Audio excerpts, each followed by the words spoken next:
All right. Was in the spring and spring. All right, everybody. Welcome. Welcome, welcome, welcome. Thank you for being here. Just wanted to say hello, and hopefully you've had the time to do our little fun word cloud. I think it's pretty cool. Look, home and community are the first ones up here. I think that that's pretty representative of where we live. I mean, I think that's pretty fun. And look, we've got dog walking and cats. Was that you? You have cats. Yes, the culture and family and friends and street names and high schools. I think this is pretty fun. Yeah. All right, so we are going to go ahead and get started today. I'm going to share this for just a little bit. Whoop, not what I wanted to do. You would think by now I would have my stuff together. All right, so we're getting started now. Just saying hello to everybody. I see some new faces, which is fantastic. We do have some members of our city council team here to come say hello. We'll go through some of our officer reports, and then we have a keynote speaker. And then we'll go through some committee updates and announcements, and then we'll be done. So I do see some new faces. You want to raise your hand if this is your first time here? Yay, welcome. What part of the neighborhood do you live in? Nice. You're back, and we're glad to have you back. Welcome. Thank you for coming. So we do have Danelle Fields from Twyla Carter's office. You want to come say hello? Hi, I'm Danelle Fields. I'm the community engagement director for the Community of Carter. She's position free, but we cover all of these since she was just elected in January. She came over from the Christina. We are getting settled in. It's been a lot with the storms and all of that, but I am your nursing part with her, and I am your community director. So if you have any calls, I'm really we have been dealing, of course, with all the storms and all of these things, but we've got a new mayor now, and he's really sticking in his heels, and he's doing a good job. And he's really settling in on the problems and things that he got, but he's trying to smooth things out. So if you ever have a question, a need, a concern, I can deal with it, and I can send it to the departments and also follow up. I have her cards up here. If anybody wants, does anybody want one? Oh, yep. Two over here. It's for one. No, good.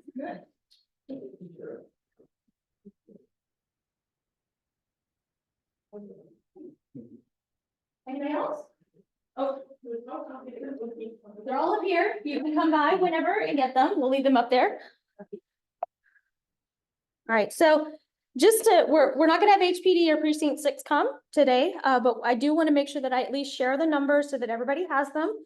So we got HPD's, the non-emergency dispatch. So that's just something to keep in mind and keep handy whenever you need to reach out to police, but maybe it's not quite a life-threatening situation. So please just keep that number down. And then HPD South Central Substation is the substation that services us. So that's their direct number. And that's also their location. They do have a PIP meeting, which is a positive interaction program, where they go through and talk about safety information, helpful resources to the community. And the next one is on Tuesday, August 20th at 6:30 p.m. at the substation. So these are really helpful to go to. So if you're able to swing by, meet some more of your neighbors, and also just hear about safety updates in the area. Plus you can get in front of officers with very specific concerns that you have. And then precinct 6, if you want to contact them for any reason, 713-274-3400. So that's just something that you have. And then moving on to, okay, before I move to Polani, any questions from precinct 6 HPD? I have a question. I have an announcement about that later. I think we're on the same page. Okay, perfect. All right, Polani, you want to come on up real quick and give your treasury report? Okay.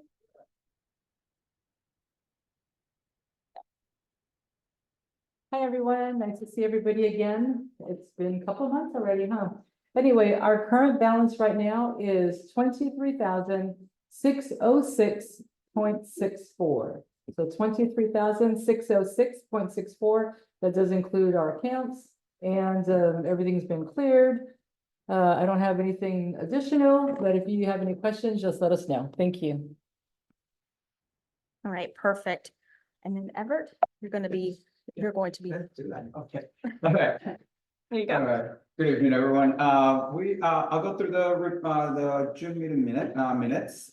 So we had updates from, Councilmember Martinez's office. We also had, from, Senator Carl Alvarado's office. We also had Precinct 6 Constable, Deputy Devar here with us. We had updates from the GTA committees. Our guest speaker was Park Houston, with a presentation about city parking enforcement. I think that was pretty much it. We had. That was a long night. I do have some updates about information that we received, especially after the storm. So the city of Houston has come up with a debris removal progress map. I know we kind of saw it when they, I guess they wanted to do just the same way as Centerpoint was doing, right? So the city is, yeah, One block. yes, they're still working. They're There's, still working. there's on still, that. I actually have the whole plan outlined on another slide so you can see what that looks like. So we'll go through that in just a little bit. So, so they're trying to do a similar approach so that way people feel aware and on the know of what's happening and which areas are being affected, right? So just the storm debris collection plan, are doing a first pass. Just crews and contractors are currently conducting the first pass of debris collection. Expected to take 30 days to visit every street. So it's almost been 30 days, right? The hurricane hit on July Yep, 8th. 2 days. Yeah, It's on the 7th. yeah, on the 7th, yes, all right. So what's that? You can track it down, so that's the bit.ly, but I also have a QR code on the next slide, which I'll show in a little bit, so that way you guys can easily access it through your phone. There's gonna be a second pass. Once the first pass happens, the second pass will be initiated to ensure throughout cleanup. It is a lot, right? Debris is just everywhere. I know we're all feeling it. We're all exhausted to just see just everything there, right? Just bear with the city, bear with solid waste. I know that our council members, I saw on social media, both Mario Castillo and Councilman Martinez have been trying to find funds to get more contractors to get the ball rolling and to get all that debris collected. Just be patient, okay? Continue tracking it and continue reporting it. Especially because we want to make sure that that goes away, because a lot of times just, you know, things they just move, right? Like just either the wind, or just whatever happens, you know, end up back on the street, end up in areas where they're not supposed to be. How can we help? Just ensure that tree trunks are no longer than 3 feet in diameter and 3 feet in length, and tree branches are no longer than 6 feet. So just they want to make sure that we are, you know, the debris is the correct one, so that way they can easily collect it and take care of it. Please make sure you keep the solid waste office updated on any storm debris collection. I know like somewhere like close to my house, suddenly we saw this huge pile of debris just coming up out of nowhere from like overnight. So if those things are happening, do report them, right? Just suddenly if debris just happens to be now on your driveway or somewhere where it was not supposed to be, just make sure you report that too. So next slide. Yeah, so this is kind of like the way the map looks like, and that's the QR code. If anyone is interested in taking just, you know, scanning it, taking a look at it, you can, maybe it's not just your house, you want to know about, you know, your someone else's house, like your any of your relatives, what's going on in their area as well. Feel free to do so. What else? Does anyone think? Okay. The next. Did everybody get it? Everybody's good? Yes. Yes, it's Yeah, very similar. it's very to that. similar, yeah. Yes. Constable Sylvia Garcia's National Night Out is happening tomorrow. So if anyone is interested in showing up, that sounds like a lot of fun. It's gonna be free food, vendors, activities, prices, and so much more. If you guys know, if you wanna take your kids to just get those school supplies, it's a perfect idea, perfect time for you to get some of those. As most of our students are coming back getting back to school on Monday. There's gonna be a backpack giveaway. What else? Yeah, it seems like a fun time. Yeah, looks like a good time. Yeah. Go hang out. There you go. This one. Perfect. Also, we recently got an email from, the Flores Neighborhood Library. That one is on Milby, right? So they have their, calendar. You can, scan the QR code to find some information. You actually get the whole calendar in detail. You can see it right there, and it's kind of small, but, that same calendar, you'll see it once you kind of scan the QR code. They have different activities and things happening for the month of August. There you go. Oh, there it is. That's it. Yeah. Sorry. I knew I had it. I knew I had it. I wasn't doing my job there. Alright, so now you can see it much better, but if you want to, also some of those events, like sometimes you have to register, so that's why the QR code is useful. And the register is not because like you have to like reserve a spot. It's so that they know who's coming and can plan accordingly. True. Yep. We have that. I don't know, do we want to launch this today? I mean, we can talk about it. So, we have been, given just that this wild weather that we had this summer, right? We've, a lot of us have been in need of just home improvements, home services, right? Like just anything, you know, electricity, any plumbing, everything, right? It's just, nowadays it's kind of hard to, we need to have like our own, like plenty of people that can come and help us out with all that stuff. So given the wild weather summer that we've experienced, we would like to encourage everyone to share a home service provider you would like to recommend. Like sometimes you know a good plumber, sometimes you know a good electrician, sometimes you know someone who can actually help a neighbor, right? So what we've we're kind of starting this. Okay, so just bear with us. Right now. But so we have created this little chart, right? So this little survey, we'd like you guys to just add just someone, some business, especially if it's local, right? If it's from the neighborhood, that can take care of some home service that you think might be good for other people to know about, right? So think about like plumbing, right? Or roofing, or painting, pest control, or lawn services, right? I have one of these survey forms right outside, and I have this one here. So if you guys want to recommend someone, or if you guys know someone that could be useful for other people in the neighborhood, please share it. I think sometimes, especially for new residents, people are coming into this neighborhood, want to make sure that they find the right person, right? I'll tell you just quickly a story. Like one time I needed just someone to fix my gate motor, and I had no idea who to call. And I called someone, he took forever to get to my house. He did an okay job, but then it broke again. It was crazy. But then the other day, I asked call one, and he gave me the right person. So yes, so it's good to like help other people by just sharing just information. Right? Okay. We'll create a Google form later on. Right now, we just kind of want to keep it like this, just because we'll collect all the information and then eventually share it. But at the same time, we don't want like businesses putting themselves in. That's not real neighborhood approach, right? So yes. Anyone got any questions? Yes, sir. Any of the events that might have a rare occasion of somebody that we have new service, they do a pathetic job. Oh. Place on there I think, well, I don't, Maybe keep that. I feel like we want to keep it as a positive approach, right? Like we want to be also useful, right?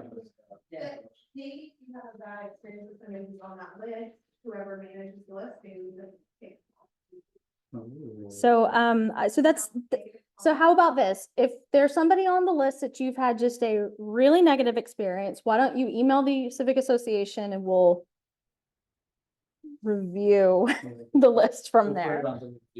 Yeah, we'll put it under review because we want to make sure that we're providing good resources to the community that have been helpful and we know have been helpful and are reliable, especially in emergency situations, and try to promote neighbors if we can. to minimize the bad experience that people with trust. Right. I get it. Yeah, I get it. That makes sense. I mean, it's a tough one because it's like someone is We'll- recommending them because they're good, but then another person. We'll figure out a way to do Figure it that. out. We don't know, we don't have a solution yet, but we'll figure out a way. Right now, It's we're a good like in call. the data collection stage, yes, but that's a good observation, thank you. Any other questions? All right, thank you very much. Cool. Yes. All right, so we are gonna move to our keynote speaker, which I know we're all very excited about. I'm excited about. We're going to hear from Reba from the Texas Native Plant Society. And fun fact, I'm probably gonna steal her note. She is from Eastwood. So we have a homegrown here. There you go. All right. Hi, neighbors. It's a huge honor to be here. So thank you so much for inviting me, and I'm really excited. Intro to me, I'm Reba Wiles. I'm the president of the Houston chapter of the Native Plant Society of Texas. You can find our website at npsot.org/Houston. And our mission is to promote conservation, research, and utilization of native plants and plant habitats through education, outreach, and example.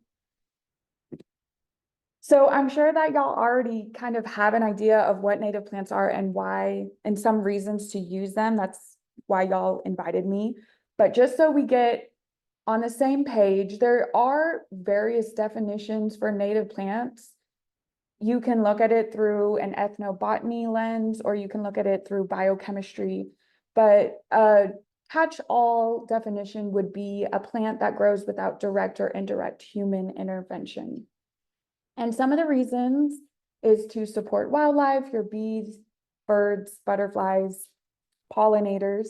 And if any of y'all do veggie and herb gardening, maybe you've heard of the term integrated pest management.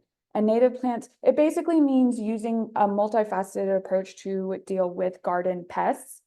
And so even ornamentals, you would want to be using that type of management technique. And so native plants are a huge part of that because they will create communities in your microclimate, your yard, where you will actually be attracting the predators of the pests so that the problem can take care of itself with little to no intervention from you.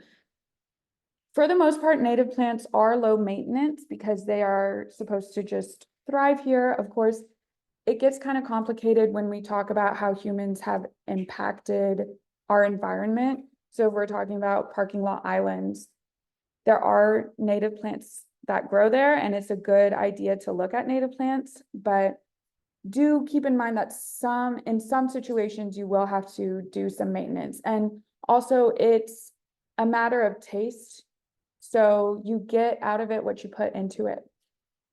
And flood mitigation, we're going to talk a little bit more about that. And native plants are very low water usage. So once they're established, they will not need any water except for times of extreme drought. So this drawing depicts how native plants can help mitigate floods. Is there a laser pointer? Okay, I'll just point. On the left is turf grass. And yes, that little baby thing. So that's the root mass of turf grass compared to some native plants that you might use in your yard. And all of that root mass can absorb floodwaters and keep it out of our homes and out of our streets. And that's why native plants have such huge impacts on flood mitigation and are such a good choice if that's what you're looking to do, and why we should be planting them along our bayous and on our roadsides. They can really do a lot of good. Okay, before I go any further, I wanted to point out this map. I don't know if any of y'all have ever seen a map like this. It shows the ecoregions of Texas, and it's important to think about Texas in terms of ecoregions because we are over on the Gulf Coast, the coastal prairie, and those are the types of plants that we're going to want to look to when we talk about native plants, as opposed to native plants to West Texas. So just because it's a Texas native doesn't mean it's necessarily the right choice for your yard. And then Native Plant Society does offer a native landscape certification program. I highly recommend. I've done all 4, and word on the street is they're coming out with a level 5. And there's also a companion class if you're into birds. And yeah, it's going to really make you, if you're interested in these topics, I only have 20 minutes today and I'm going to breeze through a lot of things really fast. But if you're interested, these are really going to go in depth and give you a lot of tools to make you feel more confident when you're maintaining a native landscape. And I don't know, are you connected to the internet? Can I go to this? Oh, thank you. Great. So I wanted to point to, this is really easy to find from our website. You just go to nipsot.org and over here in programs, it's right here, Native Landscape Certification Program, and you, oh, your mouse is very sensitive to what I'm used to. Okay. And you can learn all about it. Okay. And I wanted to go to this tab right here, Plant List by Ecoregion. This is such a great tool, and it's right here on our website, open to the public, and you can scroll down to the Houston area. They have each area, each ecoregion of Texas has its own plant list. And so you can find our plant list right here, and it has so many good ideas. If you're ever looking for what to plant, they have trees, vines, they have whatever you need, they have suggestions. So that's a great list to look at. You can, here, I'll go back to the presentation. Is it still on the presentation mode? Okay. And so, yeah, you will be able to find it and use that list. Okay. So we'll talk a little bit about design and then go into maintenance. You can keep talking. Okay, I just wanted to point out a few, I guess, tips, like key tips to keep in mind when you're designing a native landscape. Evergreens. Evergreens are your friend. They are going to help form this foundational planting. A lot of people, so if you think of boxwoods are an evergreen, and a lot of people think of them as just green blobs. And a lot of people's boxwoods are dying off from boxwood blight. So a native alternative would be this guy right here, wax myrtle. It's an evergreen. And it's just so great to have evergreens because they stay green all winter long. And so you will have seasonal interest. And you will also be, if wildlife gardening is important to you, you will also be providing that habitat and food for wildlife all winter long. Another term or concept I want to familiarize you with quickly is layering. We're going to talk a little bit more about it, but essentially you can have more than one plant in one space. You can have a vine grow on a tree, that's okay. And you want to be thinking about different textures, colors, and heights to create biodiversity in your garden. And I'm on a huge kick for grasses and sedges. I recommend grasses and sedges to help provide different textures in your garden, and they can help just break up the space and break up the line of sight some. And they just provide, again, that fluffy backbone to your landscape.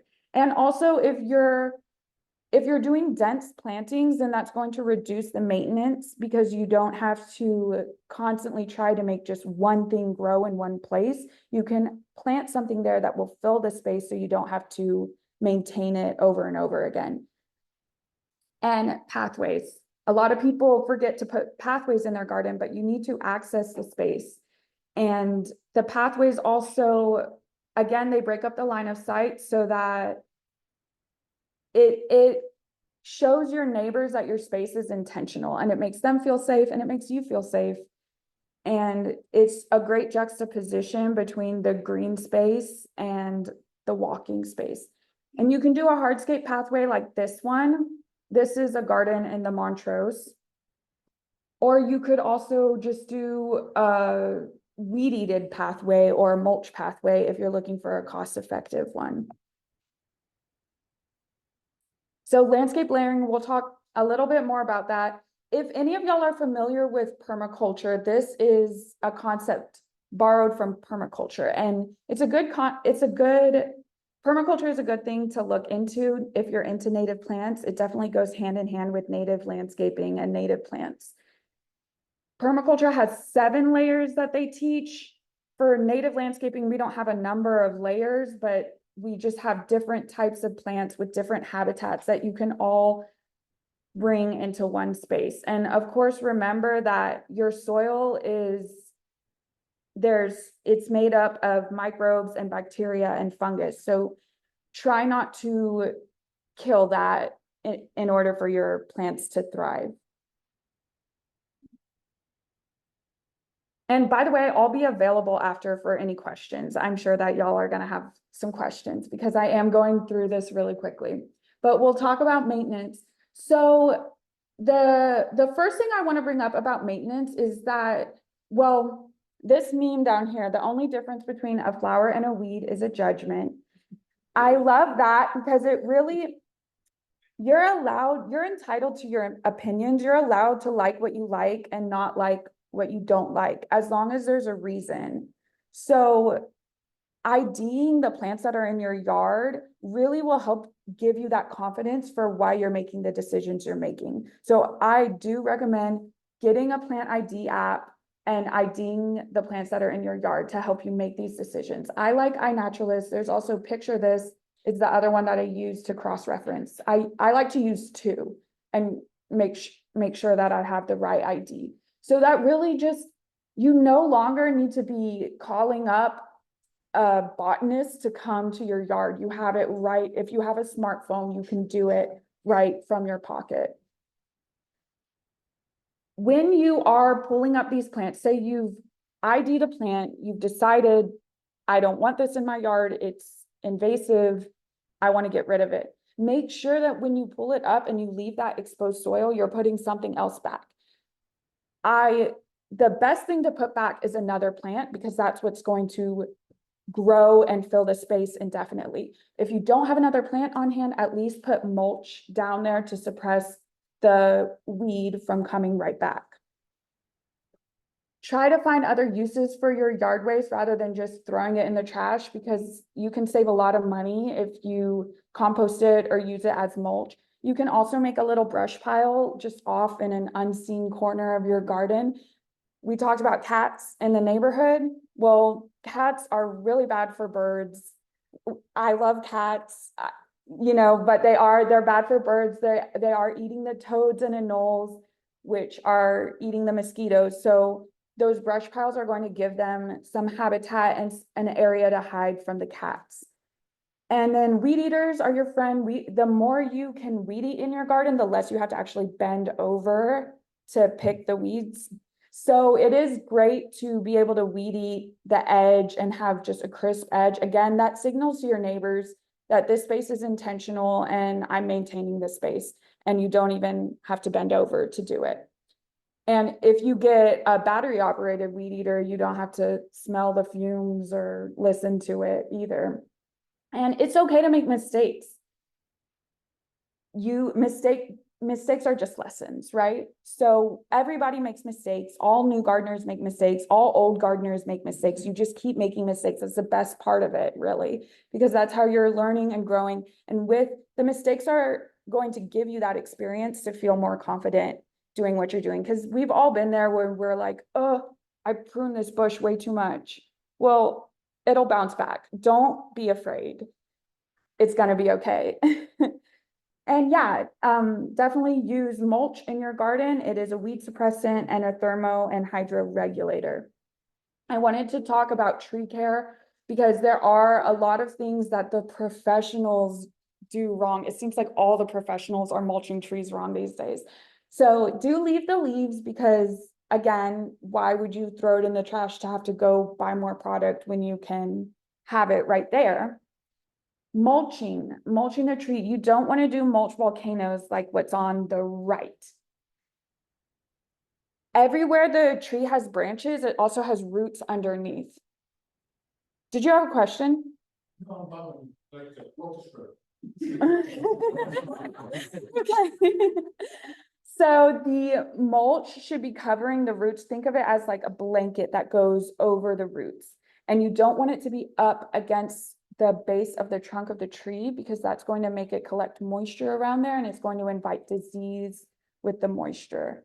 So you want to leave the base of the tree trunk free of mulch and just use the mulch to make a blanket around the tree. And the 3-cup method, is also something I wanted to introduce to you or show you again if you already know it, just to remind you, when you're cutting big branches off of trees, you make the first cut from the bottom, just a notch. And then the second cut you make away from the trunk. And the reason you do that is because if it were to fall and split and you didn't have that notch there, it would come and rip and make a scar in the tree. So then you make your third cut, which is the final cut to actually leave the wound. I forgot what, oh, the collar, the branch collar is what that's called, that little shape that it makes, because you don't want to do it right flush against the trunk because that's going to be too big of a wound. So you want to do like basically perpendicular to how the branch goes, just at a small angle.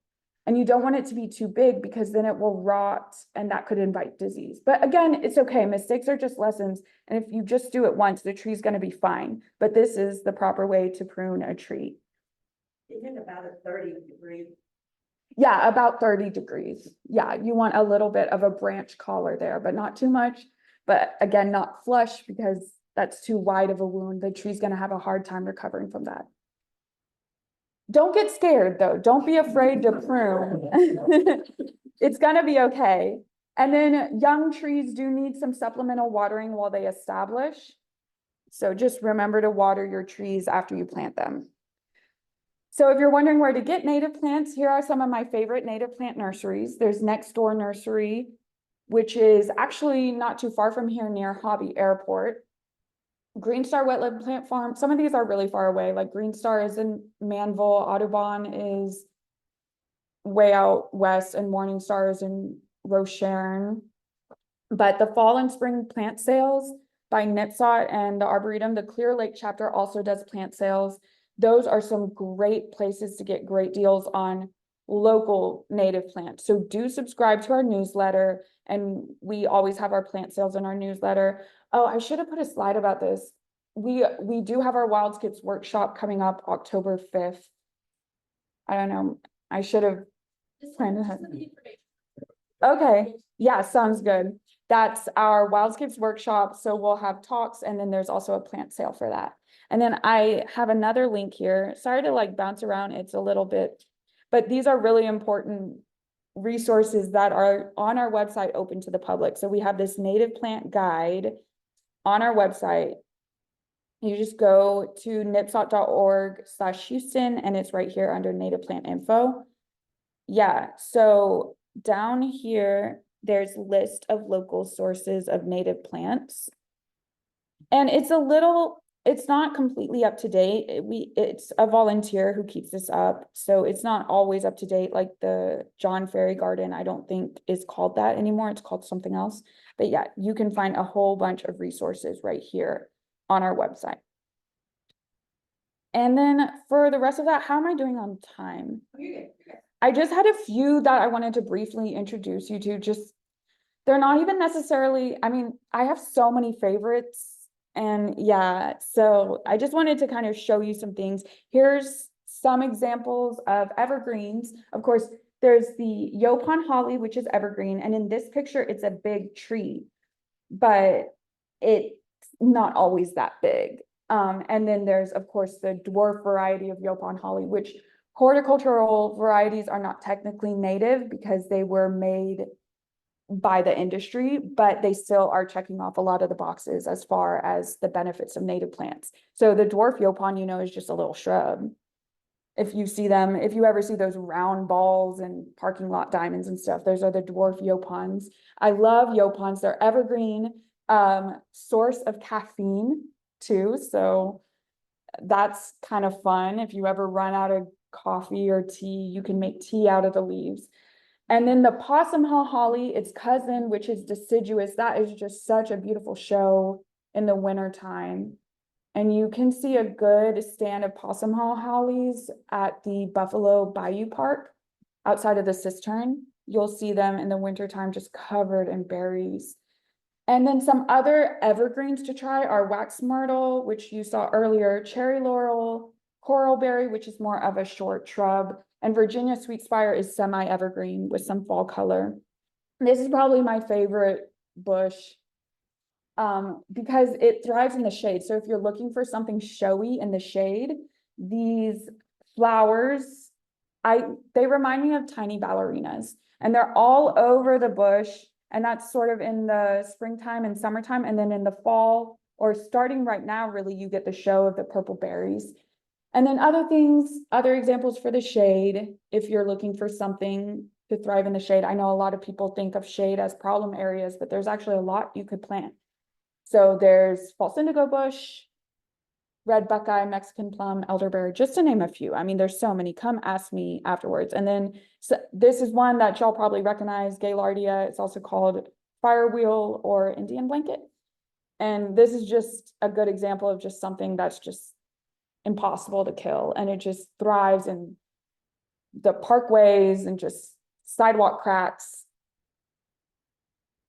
So if you're good at killing plants, try this one. And then again, I just love sedges so much. They're so fluffy and dependable. And so try using some grasses and sedges in your landscape to help provide, again, that juxtaposition of design between, you know, the flowers and the grasses. Yeah, so that's all I have. Do we have time for any questions? Any questions? Yes, sir. Is there any protection for these native plants? Like you said, it seems like it's more of a opinion on what's a flower and what's a weed. I think it's like 9 inches that you're supposed to have like foliar grass. So if you're trying to do something in your front yard, could you possibly like, get a ticket if you just?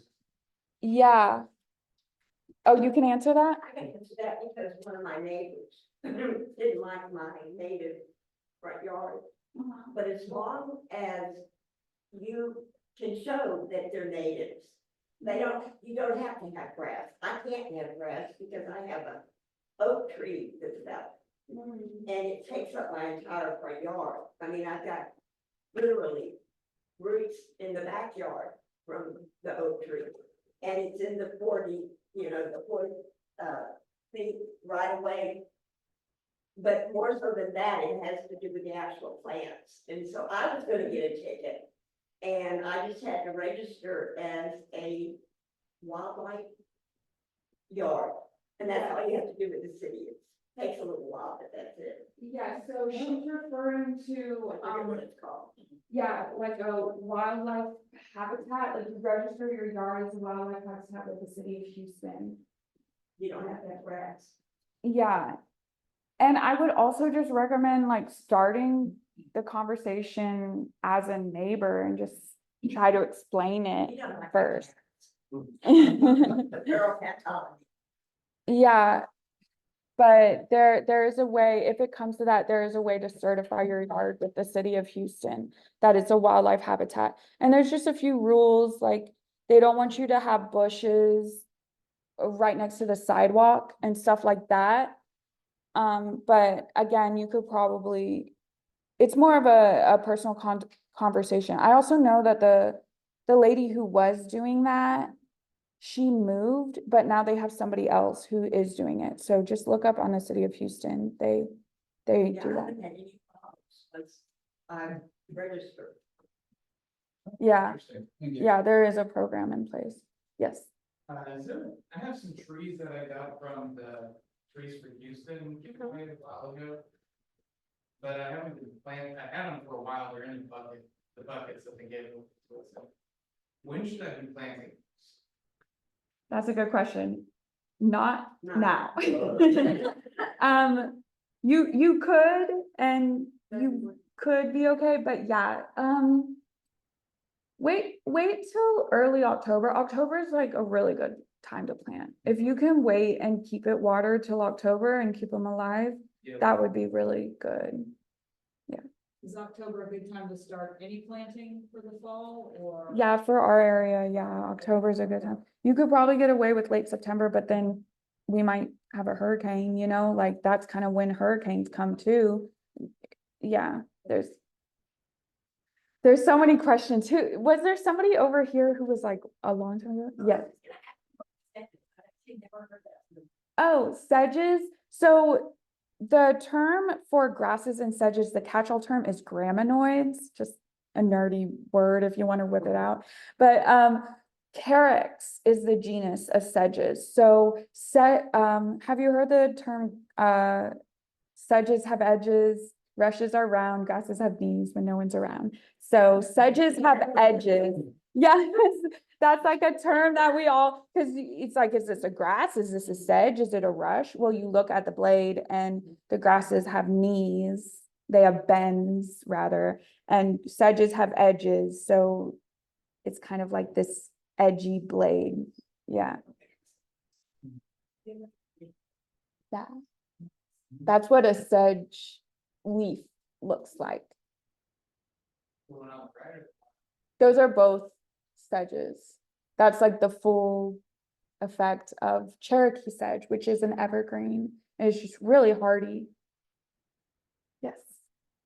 So, I know a lot of people in the neighborhood have kind of like a no man's land stretch between the Mhm. sidewalk and the street. Yeah. A lot of times it's kind of a mix of San Augustine grass and whatever weeds blew in over the season. Right.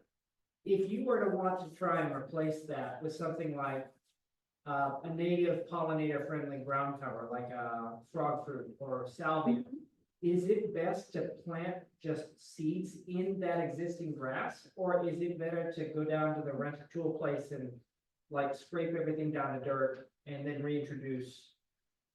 So you would probably not be very successful if you put seeds, because maybe one or two could get their roots in there, but there's already stuff there, and so they won't really have space. So you could do, one approach would be just to do plugs. So dig it up and then either do a little plant or a little seed and like actually clear a little space around there, and then it'll grow in with the grass. Or you can totally remove the grass, which you could either do by tilling, or you could use solarizing, which is a clear tarp, or you could use a dark tarp to kill it. And of course, you could also use a chemical to kill it as well. It's just a one-time use, and yeah, but I recommend right now, if you wanted to get a clear tarp, super low maintenance, they're in the paint section of a box store. And right now is a really good time to do it because it's using the heat. And then also that takes care of any invasive seeds, because the seeds sprout and then they die. So that's a really, but yeah, you do have to kind of make some room, because the seeds are gonna have a hard time coming up if there's already stuff there. Are we out of time? One more question, okay. And I'll be around after. Been sitting here wondering what a pound of blue bonnet is worth to purchase. Are you looking to purchase it or? I'm just interested. Oh, you can go to Native American Seed and they sell it, they probably sell it by the pound. It's seedsource.com. And of course, there's lots of companies that will sell bluebonnet seeds, but you could go to seedsource.com and search for bluebonnets. And then this is a really good place to buy seeds. So yeah. Okay. Do you want me to look it up right now? While we transition, I can get that answer for you. I think it's sun for blue bonnets. Okay. You're gonna have to have plenty of sun. One thing that we have in Eastwood is plenty of trees.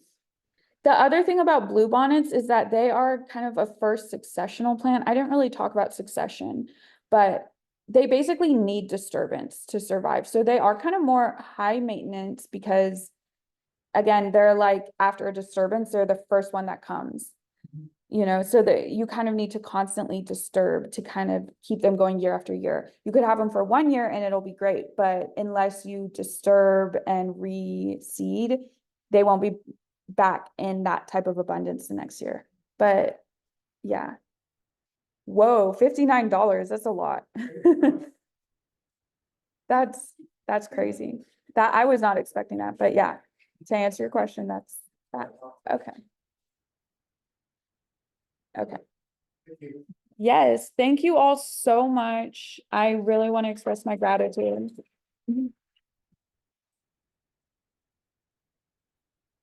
And just a quick reminder, Reva's gonna stick around, so if you have specific questions about your own plants, or if you wanna get more ideas, and it sounds like she can also help you with landscaping ideas overall, so I don't wanna put that plug out there, because you might end up being really busy, so we wanna be careful with that. All right, but thank you very much for coming, we really appreciate it. So just a couple of things that we're gonna walk through. We're gonna go through some of our committee updates. Danielle is not here today and neither is Thomas, but we just wanted to put out a save the date. On September 28th, we're gonna have another coffee and conversations. That location is to be determined, so we don't have that out just yet, but just make sure you have that saved. And I think it's at 8:30 in the morning, if I'm not mistaken. Yeah, 8:30 in the morning. So we've been having these, and they're really fun events just to get out, talk to your neighbors. Sometimes our elected officials come out and hang out with us, so you can get some just one-on-one time to speak with everybody. And I don't know, Catherine, if you wanted, I was just gonna say that the Eastwood is one.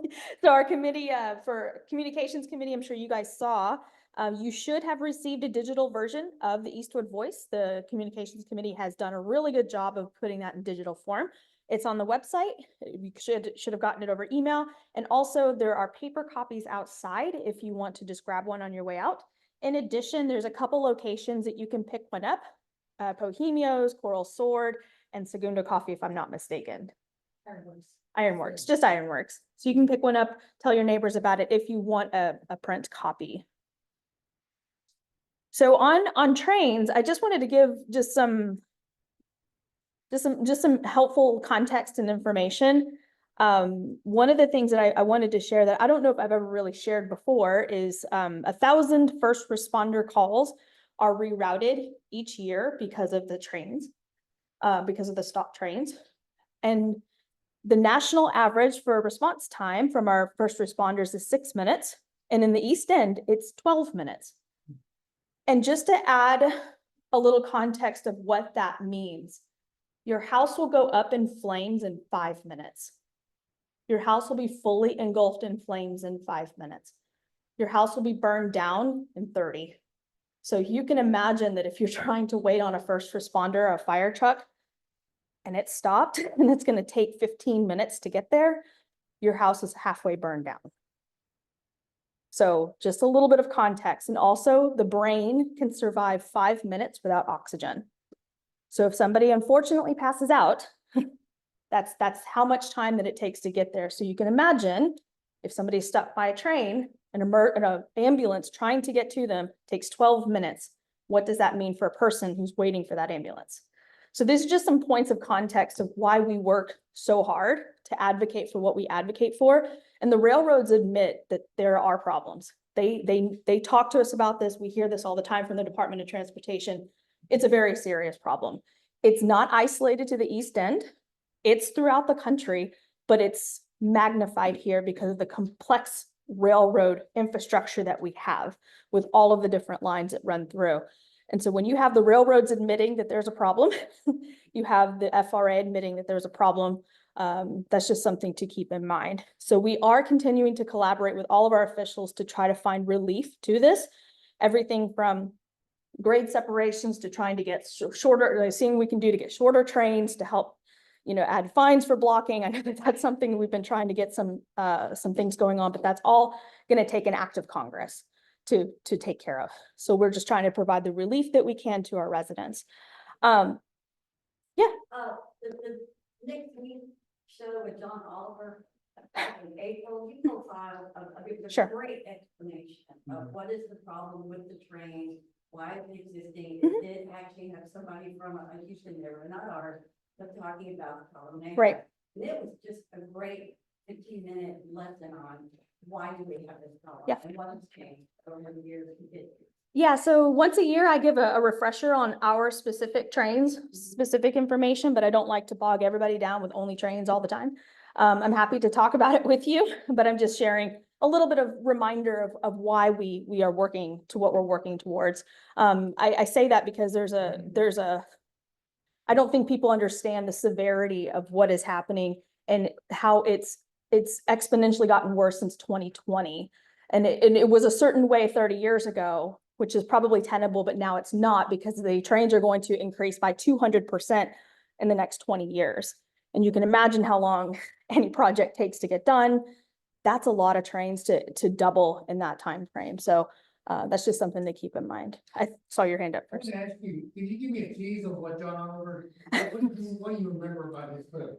Well, just about how long the trains are and about how there's really only an engineer and a man at the end, and that's even being done away with, or even have one person. Imagine, you know, a whole 100 cars. Yeah. Trains, and that's why it's dangerous. And it was just a really good explanation of why we have. It really went into detail about PSR, precision schedule railroading, understanding this, the idling, the yards aren't big enough. It's basically everything we've been talking about. If you're interested, I watched it too, and I about danced around my kitchen, but happy to send it to you if you just want to watch it. Sylvia Garcia started this thing. Yeah. Is she still involved in this? Yeah, so D Block is there. It's still in committee, but it hasn't left committee yet, and it doesn't have any sponsors from Houston, which is a little surprising to me. What is the people up again? Don't block our intersections.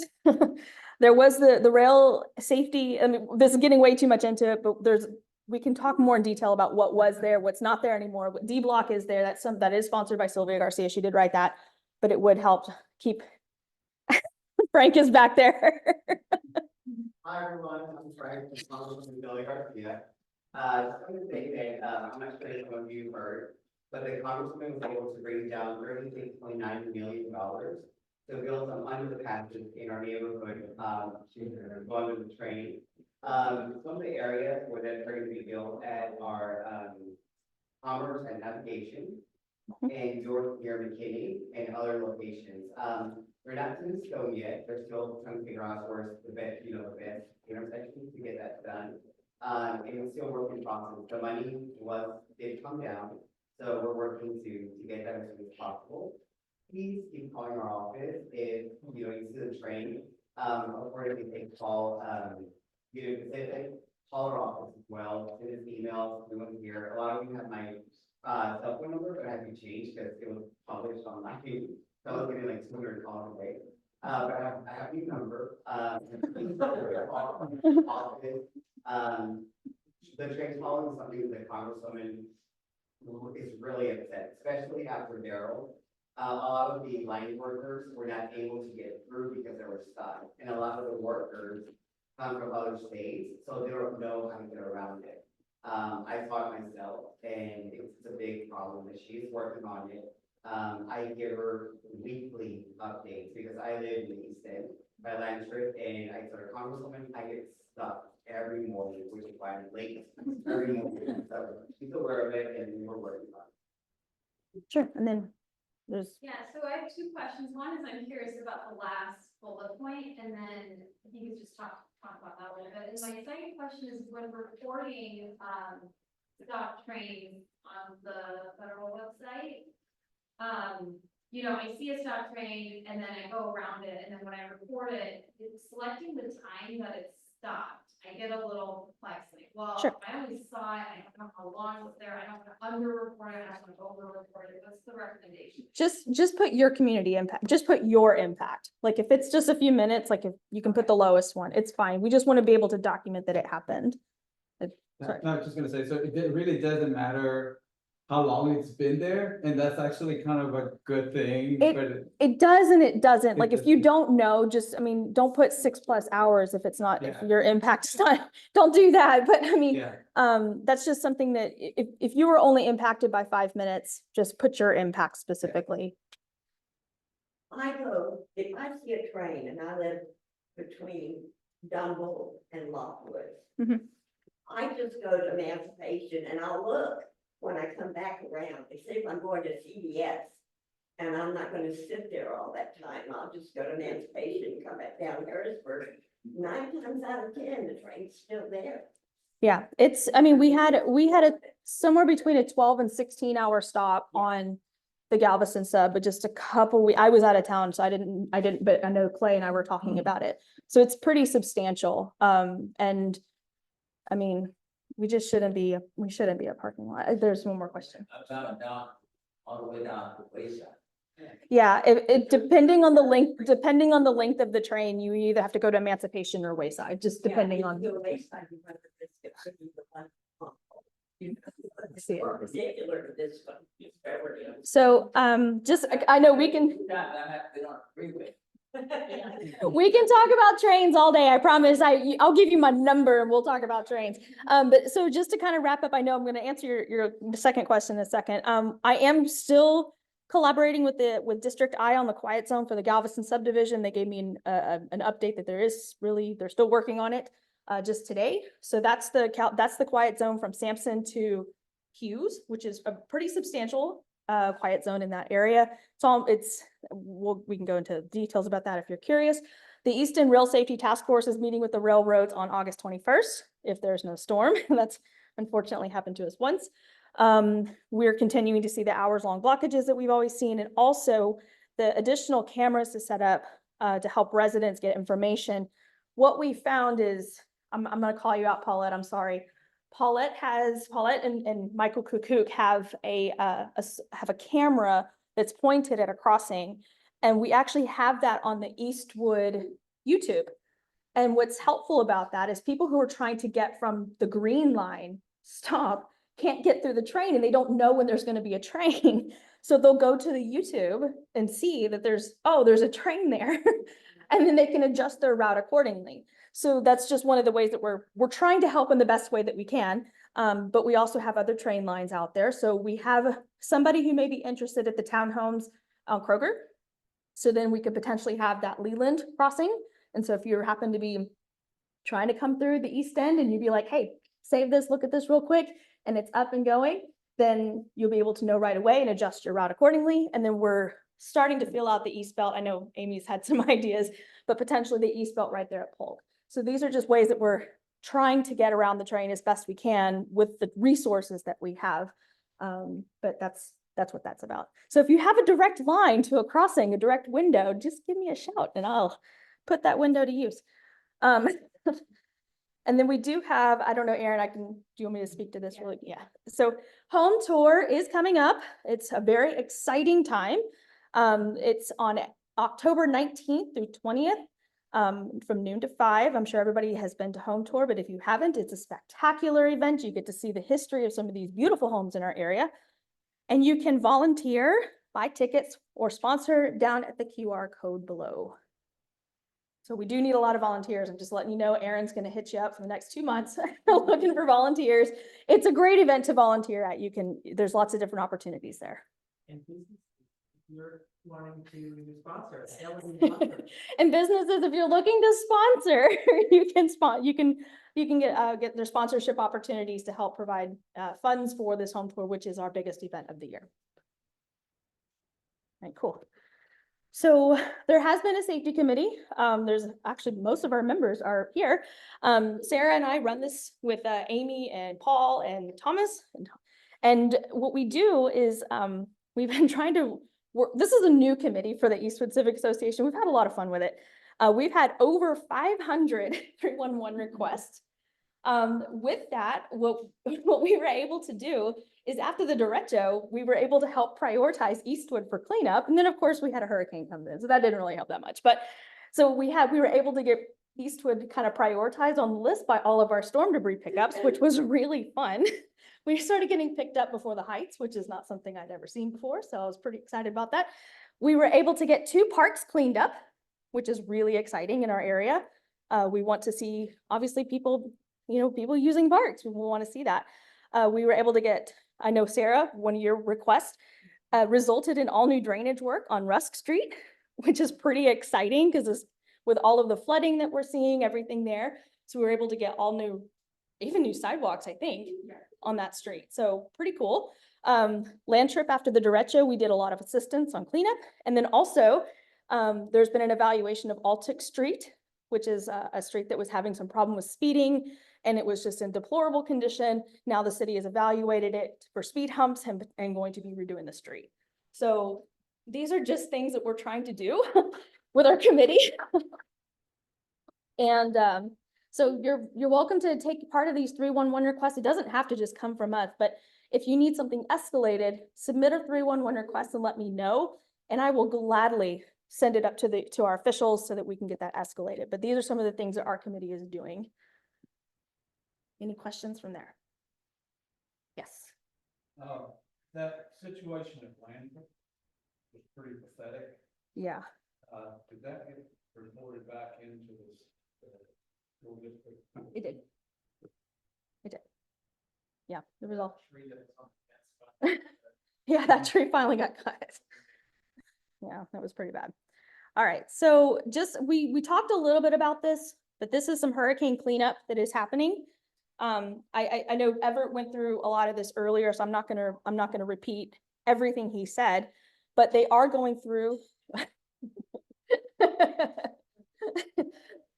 Getting a very important call there. So they're going through, so the Solid Waste Management Department, that's what SWM stands for.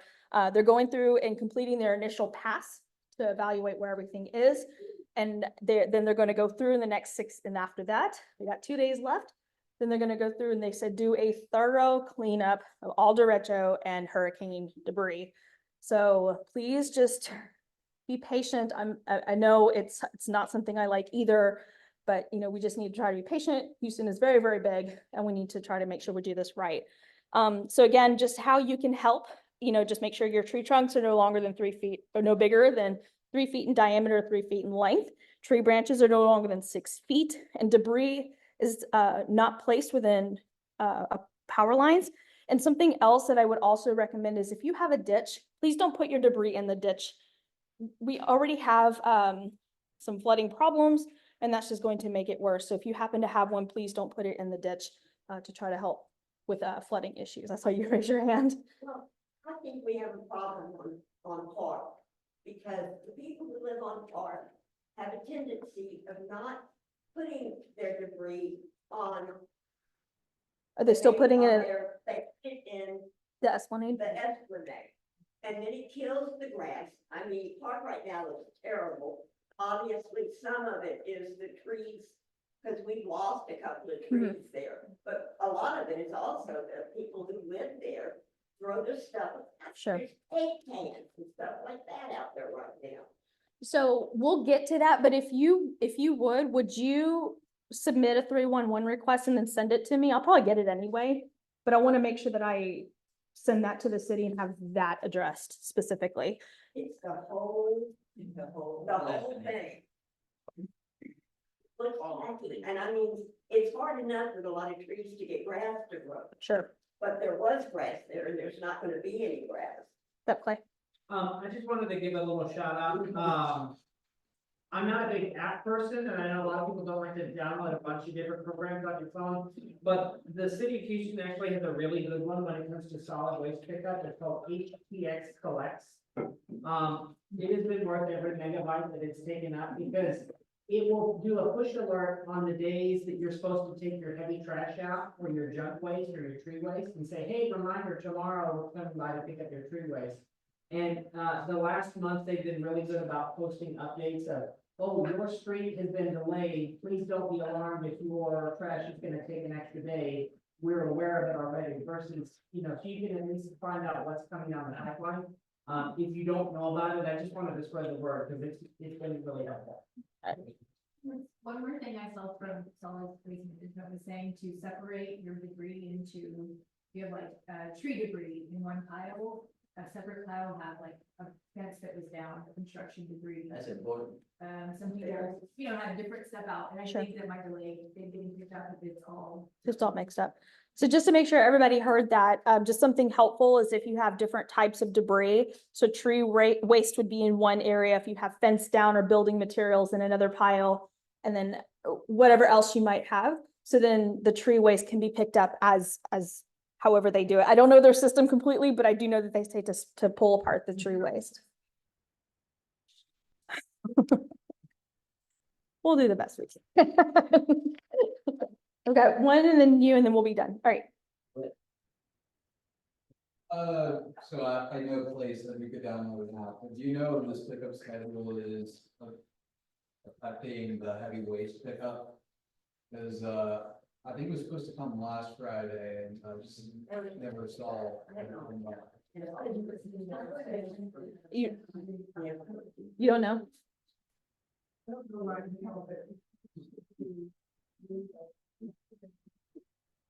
Okay, I don't know.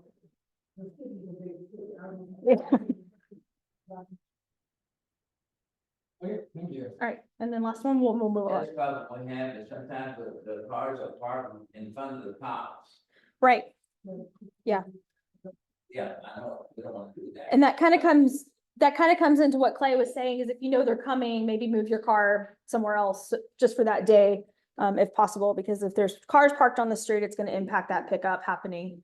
So we definitely want to have our area picked up, so, That's on Edison Street. Yeah. Edison Street, that happen, right, so they got all those apartments there, sure, they have not, they don't have ample parking. So they park out the street and in front of the cops. right. Yeah, that's the problem we're having on this side of Fashion. We even had no parking. Maybe we'll send something on social about it. I've had to unload my son twice from the ambulance, bringing him home. Sure, From his appointment in the street because of 4429, the industrial Chalet, as their employees parking on Fashion. And so they have their delivery guys parking on Woodside, even though there's no parking on. Just today, I had to go out there and ask the AT&T guy, please leave your truck, because there's the garbage trucks and our garbage is not gonna be picked up. sure. No, it's good to know, and we are keeping an eye on that situation. I know, yeah. Sorry, Sarah, and One good and bad, I mean, I was happy that they're redoing our street on Rush. But the bad thing, during the storm and everything now, there's like piles that are over on Eddington corner. And somebody, we were trying to put it nice and neat, and then other people started putting it, because, you know, we're, the construction, and then the fact that we don't have, you know, any grass, and we're waiting for them to put it up, so it's just like a real, and I just looked on this app, it's supposed to be picked up today. When I came here, it was still. So unfortunately, you know, we don't have a place to put it right now. And, you know.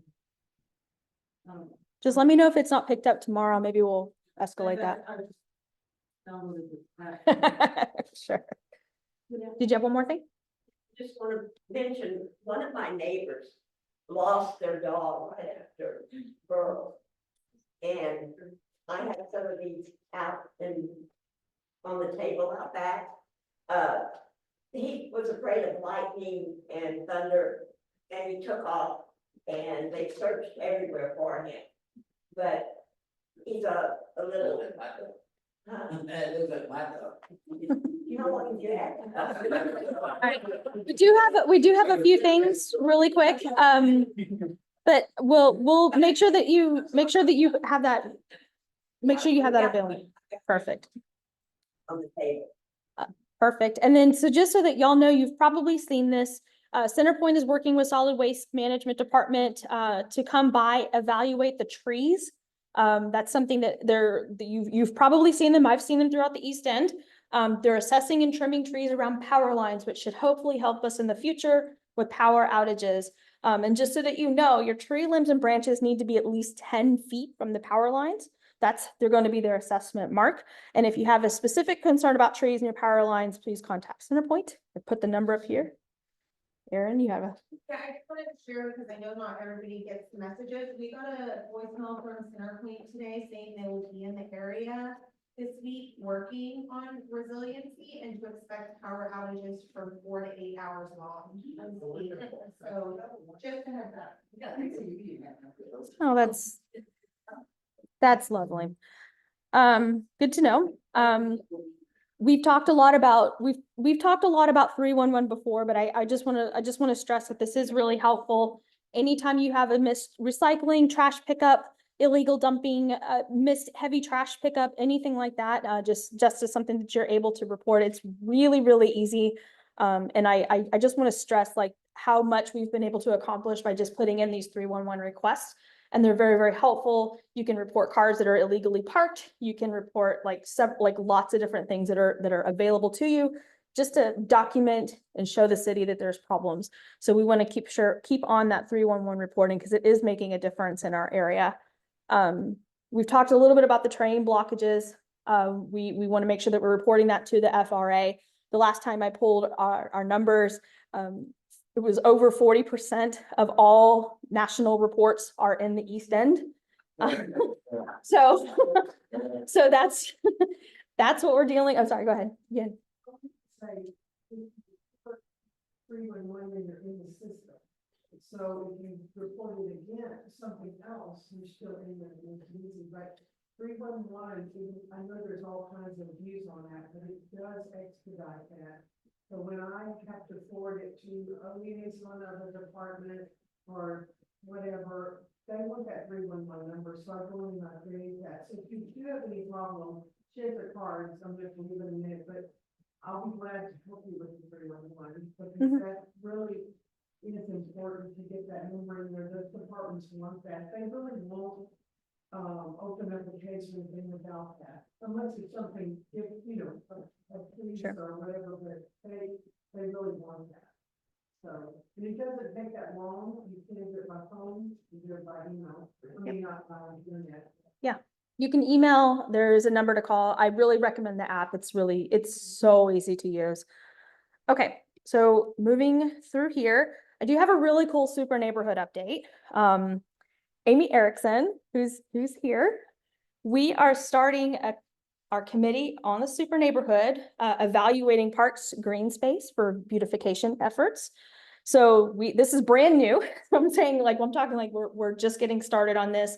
We're going to be evaluating all parks and green spaces in our area, how they're being used, if there's ways to improve the usage of those green spaces, thinking about adding small pocket parks and whatever the community needs. We're not going to be doing anything without community input, of course. But we're collaborating with Houston Parks for existing park cleanup. So just working with the Parks Department to make sure that all the parks that we have are in good shape and are good for our community to use. And also evaluating sidewalk and bike lanes for cleanups as well. We just have a lot of sidewalks and bike lanes that just are not in good condition. So we're looking at these different opportunities, and we're doing some evaluation together. So just keep an eye out, because we're going to be hopefully doing some pretty cool things with the beautification efforts. So thank you to Amy, who's really excited about spearheading this. And then to join a committee, we have lots of committees on the Eastwood Civic Association. If you want to join one, you can scan this QR code, or you can add that bit.ly link. We're always happy to have help, and anybody who can come around and join us. We love all help, and everybody works together to make our community better. I saw people with cameras up, making sure. Okay, we're good. So just a few announcements. National Night Out for Precinct 6 tomorrow at 7 p.m., 5900 Canal Street. There's also a back to school backpack and supply distribution happening on Saturday, August 7th by Christina Morales and another of our officials, 2704 Sutherland Street. So if you know somebody who needs maybe some backpacks and some school supplies, feel free to pass that on. The Houston Office of Emergency Management is hosting a come and go hurricane recovery information event at the public library on 8th and 9th of August. So it's just, you can go whenever you have time. There's going to be resources available to you that you can go and check things out. The PIP meeting, we talked a little bit about that, Tuesday, August 20th, HPD Central Substation. And then our super neighborhood meeting is Wednesday, August 28th at the Magnolia Multi-Service Center. TxDOT's going to be there to talk about the US 90 project and just understanding what that's going to look like and how we can continue to work together. And of course, our next Civic Association meeting is September 9th. So we hope to see you back here after Labor Day. And that's what we got. Any questions or anything I missed? Talk to Rebecca about a lost puppy? All right, y'all. Have a great evening.